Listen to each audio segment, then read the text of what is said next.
Assalamualaikum warahmatullahi wabarakatuh. Halo, perkenalkan nama saya Widi Kumara JP, NIM 1803111, salah satu mahasiswi pendidikan luar biasa Universitas Negeri Padang.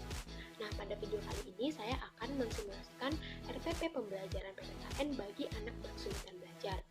Nah, sebelum kita memulai itu, kita harus tahu dulu nih, anak berkesulitan belajar itu apa sih? Anak kesulitan belajar itu adalah anak yang memiliki intelijensi normal atau bahkan superior, tetapi mereka mengalami kesulitan dalam satu atau beberapa bidang. Namun, mereka bisa lebih unggul di bidang lainnya. Nah, anak berkesulitan belajar ini berada atau sekolah di sekolah reguler, di tempat sekolah umum.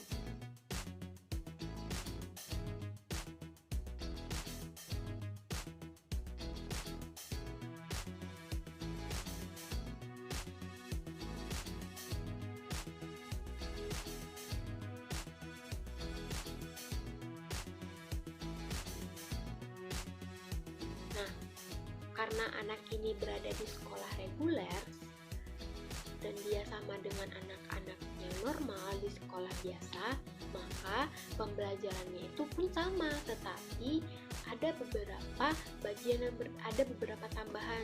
Jadi, untuk permasalahan anak dari berkebutuhan khusus ini dibuatkan PPI-nya. PPI ini yang akan membantu anak berkesulitan belajar ini untuk mencapai tujuan ataupun tingkat yang seharusnya. Jadi dia harus berlatih lebih gitu untuk bisa mencapai pencapaian yang sama, untuk meninggal ketertinggalan ataupun kekeliruan dia.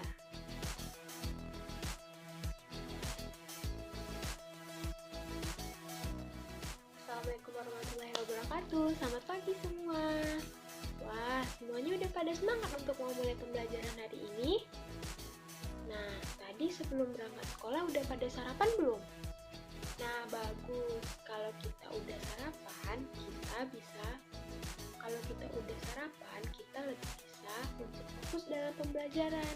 Nah, sebelum kita memulai pembelajaran hari ini, kita berdoa dulu kepada Allah. Kita meminta kepada Allah agar Allah memberkahi pembelajaran kita pada hari ini. Semuanya tengganakan tangan, berdoa, mulai. Bismillahirrohmanirrohim. Rabbi zidni ilma warzuqni fahma. Amin. Nah, karena kita udah berdoa, supaya kita lebih semangat lagi dalam belajarnya, yuk kita bernyanyi dulu yuk. Semuanya ikutin ibu ya. 1, 2, 3. Bangun pagi, ku terus mandi. Tidak lupa menggosok gigi. Habis mandi, ku tolong ibu membersihkan tempat tidurku. Yeay. Nah, semuanya tadi kan kita udah nyanyi tentang kegiatan pagi. Sekarang ibu mau tanya nih, yang membersihkan tempat tidurnya tadi pagi siapa? Ayo tunjuk tangan. Wah, bagus. Udah pada bisa ya membersihkan tempat tidurnya. Nah, kenapa kita harus membersihkan tempat tidur kita sendiri? Supaya kita bisa mandiri dan membantu orang tua kita untuk melakukan pekerjaan rumah. Nah, tempat tidur itu kan tempat kalian untuk beristirahat. Kalau kita mau istirahat tapi tempatnya berantakan, nyaman nggak? Nah, enggak kan? Makanya kita harus rajin membersihkan dan merapikan tempat kita untuk beristirahat. Contohnya tempat tidur tadi. Karena anak ibu udah pada besar, nah makanya anak ibu harus bisa membersihkan tempat tidurnya sendiri supaya kita menjadi pribadi yang mandiri dan juga bisa membantu orang tua. Oke? Tepuk tangan dulu untuk semua. Pada pembelajaran hari ini kita akan membahas tentang hak dan kewajibanku di rumah. Nah, sebelum itu ibu mau tanya dulu deh. Ada yang masih ingat nggak apa arti dari hak dan kewajiban itu?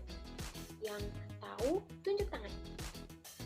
Ayo, siapa yang tahu hak itu apa, kewajiban itu apa? Nah, benar. Hak itu adalah segala sesuatu yang layak dan pantas untuk diterima. Sedangkan kewajiban adalah segala sesuatu yang harus kita lakukan dengan penuh tanggung jawab. Karena kita udah tahu pengertian dari hak dan kewajiban, hak dan kewajiban ini harus dilakukan secara seimbang. Karena apa? Saat kita melakukan kewajiban kita akan mendapatkan hak kita. Tetapi apabila ini tidak seimbang, kewajiban yang tidak terpenuhi sehingga mereka tidak seimbang. Nah, contoh nih, ayo kita mengamati ya. Contoh saat kita di rumah. Apabila hak dan kewajiban ini terlaksana dengan baik, maka akan tercipta rumah yang nyaman dan tentram untuk ditinggali. Sekarang ibu tanya, apa aja sih hak saat kita di rumah? Mendapatkan kasih sayang, terus bermain, terus mendapat makanan yang enak. Ya, pintar. Nah, jadi hak kita di rumah itu seperti mendapatkan kasih sayang dari orang tua, mendapatkan makanan yang bergizi, mendapatkan tempat tinggal yang layak, mendapatkan pakaian yang layak, dan mendapatkan pendidikan yang layak, serta perhatian dari orang-orang yang ada di rumah atau di keluarga itu. Nah, kalau kita udah mendapatkan hak tersebut, maka apa kewajiban kita di rumah? Seperti berbakti kepada orang tua, membantu orang tua, melakukan pekerjaan rumah, belajar dengan baik, menjaga nama baik orang tua, dan juga patuh kepada orang tua. Nah, kalau kita udah menjalankan kewajiban kita, hak-hak kita pun akan terpenuhi. Selanjutnya kita akan membahas hak dan kewajiban terhadap makanan. Nah, kalau hak kita terhadap makanan itu seperti kita berhak untuk mendapatkan makanan dan juga minuman yang sehat, bersih, dan juga bergizi. Selain itu, kita juga berhak untuk mendapat makanan pagi, makanan siang, dan juga makanan malam. Kewajiban kita terhadap makanan, karena kita udah mendapatkan makanan yang bergizi, sehat, dan bersih, itu seperti yang pertama, kita harus bersyukur dulu kepada Allah karena telah mendapatkan makanan yang bergizi dan sehat. Harus berdoa dulu sebelum dan sesudah makan. Selain itu kita juga harus cuci tangan dulu sebelum dan sesudah makan. Lalu jangan pernah buang-buang makanan ya. Nah, karena kita manusia menggunakan pakaian, nah fungsi dari pakaian yang pertama itu untuk melindungi kita dari serangan di luar seperti serangan dari serangga ataupun binatang-binatang lainnya. Selain itu, pakaian juga dapat berfungsi untuk melindungi kita dari sinar matahari ataupun di saat kita merasakan panas atau merasakan dingin, kita bisa memakai jaket untuk melindungi tubuh kita.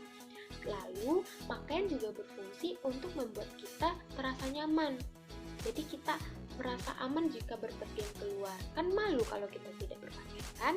Lalu, pakaian juga berfungsi untuk membedakan gender seperti anak ibu sekarang. Saat berpakaian seragam sekolah, yang cewek pakai celana atau pakai rok? Nah, ya pakai rok, sedangkan yang cowok pakai celana. Makanya, itu juga bisa berfungsi untuk membedakan gender. Apa aja sih hak kita terhadap pakaian? Yang pertama, kita berhak untuk mendapatkan pakaian yang layak dan nyaman. Kita berhak untuk mendapatkan pakaian yang rapi, yang bersih, yang wangi. Terus kita berhak untuk mendapatkan pakaian yang nyaman, tidak terasa risih. Seperti misalnya anak ibu gak suka berpakaian yang terlalu tipis atau yang tidak menutup aurat. Nah, makanya nanti diberi pakaian yang rasanya membuat anak ibu itu nyaman. Nah, karena kita udah mendapatkan hak kita juga berkewajiban untuk menjaga pakaian tadi.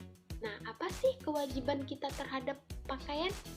Itu seperti kita harus membersihkan pakaian, harus menjaga pakaian tersebut, harus merapikan pakaian tersebut, sehingga saat kita memakainya, kita bisa nyaman. Jadi kesimpulannya antara hak dan kewajiban itu harus dilaksanakan dengan seimbang. Nah, supaya pembelajarannya tidak sia-sia. Supaya pembelajarannya tidak sia-sia, maka pembelajaran yang telah kita pelajari itu diterapkan dalam kehidupan sehari-hari. Seperti tadi, kita harus membantu orang tua, kita harus bersyukur karena telah mendapatkan tempat tinggal, mendapatkan makanan yang bergizi, mendapatkan pakaian yang layak dan nyaman. Kita harus bersyukur kepada Allah. Terus kayak tadi, seperti kita nyanyi kegiatan pagi tadi, nah kita harus membersihkan tempat tidur kita harus membantu orang tua, kita harus membersihkan tempat tidur kita, dan itu salah satu kewajiban untuk membantu orang tua. Lalu seperti sekarang, anak ibu semuanya pada belajar tentang hak dan kewajibannya, sehingga kita tahu apa aja sih hak dan kewajiban kita. Nah, itu juga salah satu bentuk dari kewajiban kita, yaitu kewajiban untuk belajar. Sampai sini paham? Bagus. Nah, besok kita akan pelajari lagi pembelajaran baru, yaitu hak dan kewajiban kita di sekolah. Tapi anak ibu nggak boleh lupa ya sama pembelajaran hari ini, harus diulang lagi di rumah. Nah, karena kita udah selesai belajarnya, kita bersyukur dulu kepada Allah karena Allah telah memberikan kita waktu untuk belajar hari ini, dan semoga pembelajaran kita hari ini diberkahi oleh Allah. Yuk semuanya sama-sama kita tengadahkan tangan, bersyukur, mulai. Alhamdulillahirobbil alamin. Nah, dengan ini Ibu